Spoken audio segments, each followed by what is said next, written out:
What's going on, guys? We're back here again on Forza Horizon 5.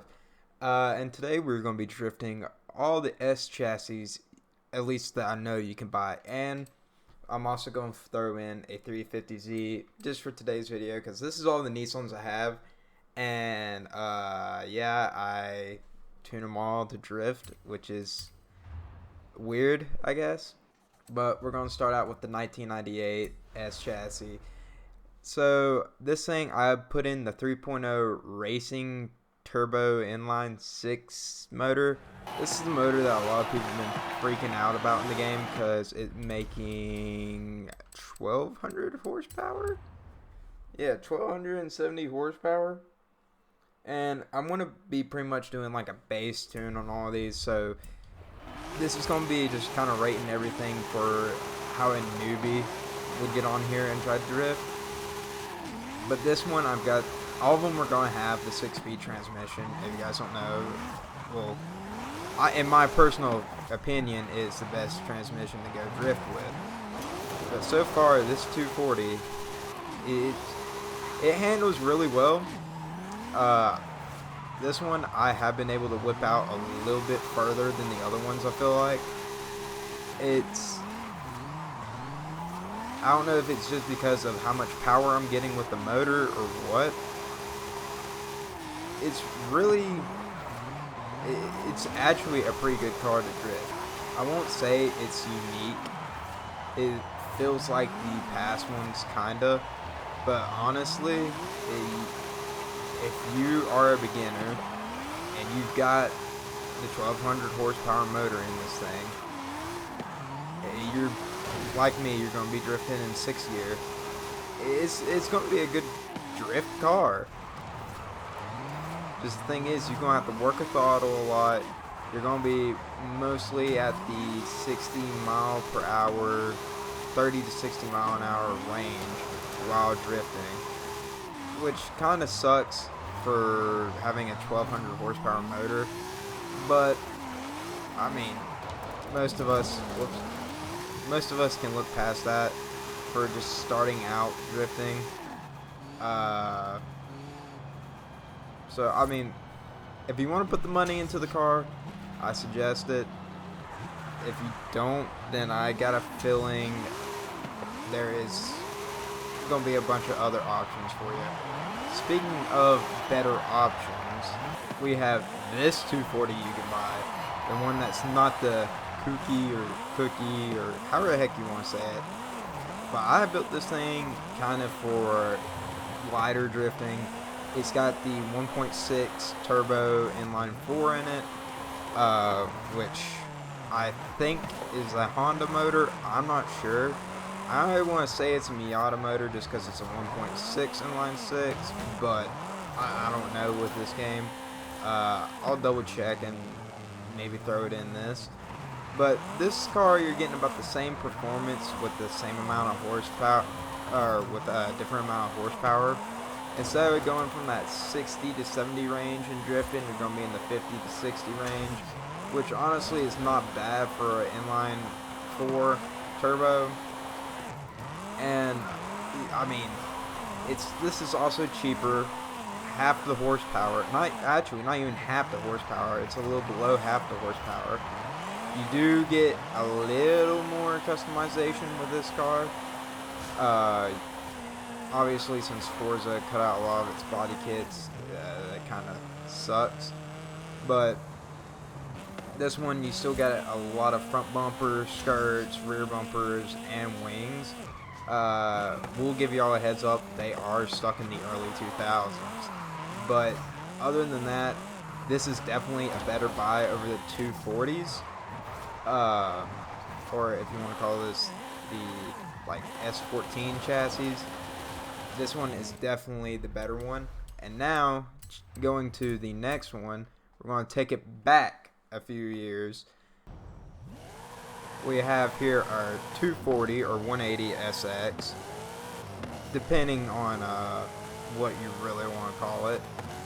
This thing has been a pretty good drift car. I've been drifting this thing around just a little bit by myself. This was actually, I think, the first Nissan No, okay.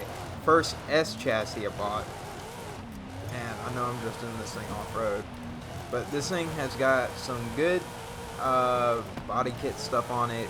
It's got some decent front bumpers, but you know, it's your basic. Oh, I've seen it at Drift Week, all that stuff. I think this is my one with a V8 in it. Hold on.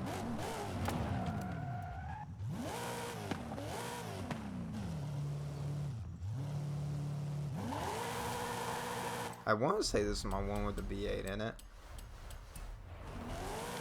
Because I made this thing as like stereotypical as possible, give or take. That's why there's this kit and the big wing on it. But this car is definitely a lot better. Well, if you can get it sideways, it would definitely be a lot better for drifting. This one I would recommend tuning a lot more. I would not recommend a base tune for it like I did the S14s. This one needs a little bit of tweaking. Of course, that could just be me driving, but this thing does seem like it wants to stiffen up a lot, and that might just be because I put a big wing on it. Who knows? But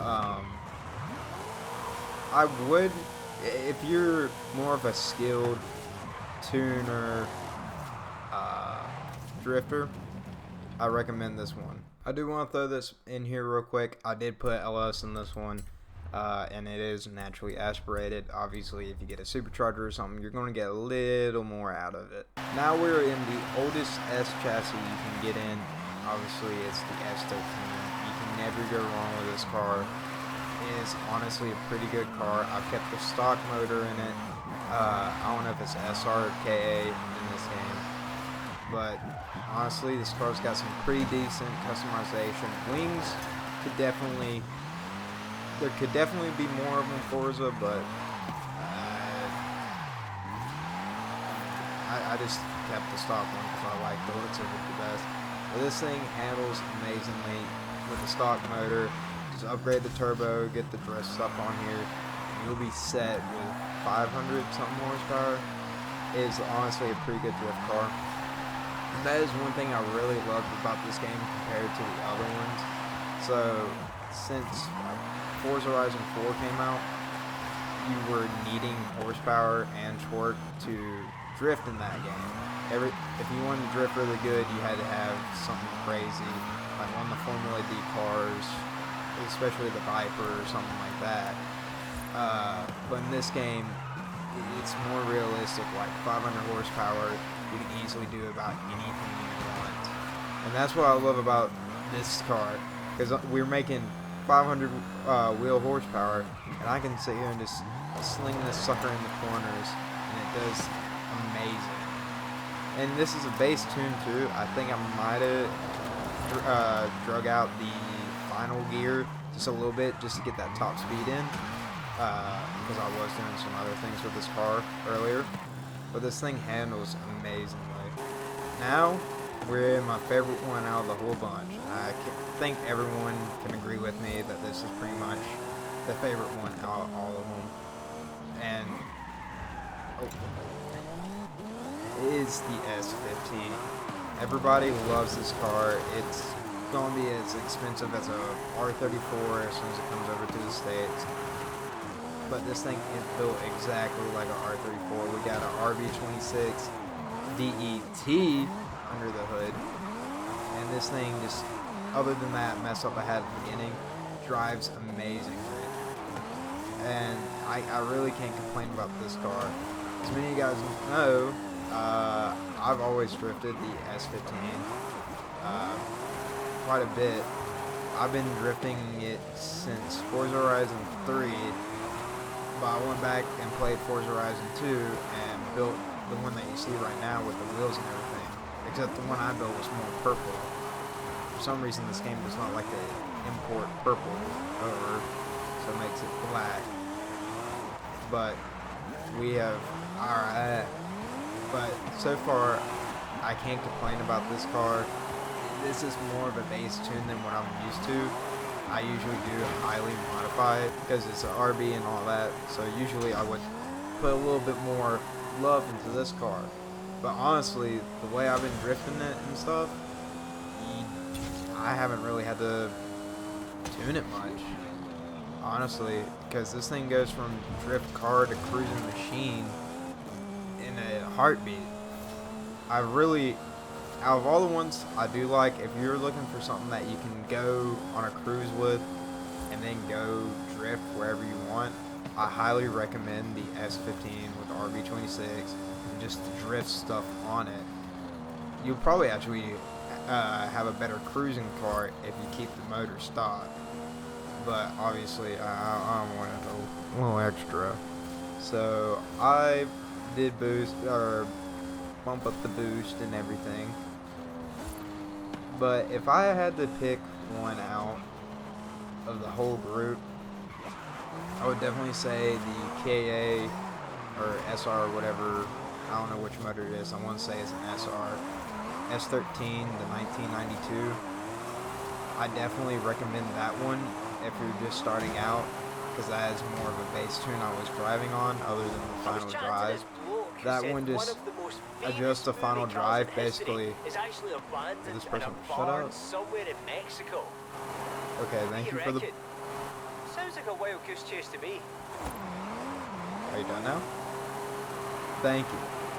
Okay, so I definitely recommend that, and when you're tuning it, just take the final drive and watch the graph on the right side of your screen, and just watch till that last line gets to about the edge of the graph. That's basically what I tune my final drive to, and it's done wonders. I haven't even really touched the tires or anything on it. If you're wanting to do something a little more pro, I do recommend the Kooky S14 and the S13, the pop-up S13, the 93. And then, oh, I forgot I was gonna bless y'all with this car, because honestly, I love this car. It was the first car I started drifting in this game, and I love it. Behold, the mighty 350Z, every high school boy's dream car. This thing is honestly insane. I would probably pick this over the other ones. It doesn't have much customization, but you can make this thing look pretty much nice with anything it has. I even found some wheels that look like Nismo wheels, which is actually really cool. This thing handles really well. It's just, I definitely would recommend buying this one over the S chassis, just because it is definitely more driver friendly. And I mean, it's a Z. You can't go wrong with 350Z. But I hope you guys enjoyed today's video. I know this is kind of slower, kind of meh, but I kind of wanted to put my input out there about the S chassis and kind of what it's like to drift them. They're all really good. Just some of them you do need to be a little bit, or you need to tune a little bit. But